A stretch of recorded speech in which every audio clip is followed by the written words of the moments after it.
cross it over and get to my shot, it's good. If I can go between, get to my shot, I'm good. If I can go behind, right, get to my shot. When I teach the behind or the between and it's going to my shooting hand, I teach it like a windshield wiper, because I don't want to, again, pick up and I'm underneath or I'm low because now I'm pulling again. So I try to let this hand raise up, largely because then I can go back down if I need to, right? I can keep it alive a little bit longer and now get right into that zone of where I need it to be so it's on track, right? So like those little kind of tips of when we're teaching it, and again, trying to have our eyes up on the rim the whole way through it, and we're working on that feel. Start close, progress out when we're into that stuff with it.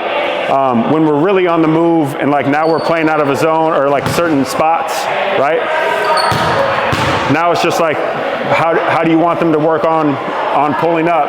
I grew up where I had to always be inside foot, right? So if I'm going this way, I got to be able to stop left, right into my shot. If I'm going middle, I got to be able to stop right, left every single time. I didn't really play off a hop much, but then I had a coach that like he wanted me to learn how to be able to do this, and I just realized, okay, different settings, everything's good to have. So I just started in training to have kids work on everything. What feels best, that's probably what you want to do majority of the time. But also you guys might play a certain way where you're like, hey, this is what we need based on this action.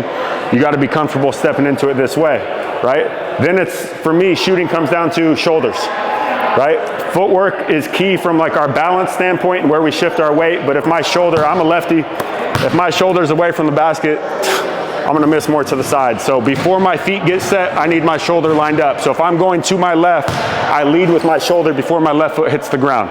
If it's lined up, I'm gonna have a much better chance of making this. And now I know I'm long or short. A lot easier to control long and short than it is anything else, right? So I don't wanna beat it with my feet and then here, right? Really hard at the high school level. So if I can get lined up and I'm here, I've got a chance. Everything's in control, it's lined up. Now again, it's just power output. Did I have enough or not enough, right? I can control that better and go, okay, yeah, I wasn't deep enough on that. I didn't get into my hips, right? I was too upright. Easier to control power. Other big thing, at the NBA level, they did a study. 70% of the guys miss more when they're fading any other way than forward, right? Either straight up or down or forward. So like at the highest level, if they're missing 30%, like it's 70% of the guys, it's like 30% more they miss when they go any other direction, right? So like that elite guy, like there's 30% of the NBA that can kind of get away with it. But at the highest level of basketball, if they're missing 30% more when they're going any other direction than to the basket, we shouldn't be teaching anything else, right? So like that's what we got to really get them to understand how they do that. And that really to me is loading in our hips, right? A lot of times we naturally load in our knees, and kids are pliable so they can get away with it more than anyone because they're flexible. I raise off just doing this. They can be there and like get all the way down so they can bend in their knees. So like, what do you mean, coach? I'm in it. But they're not in their hips. This power drives you backwards.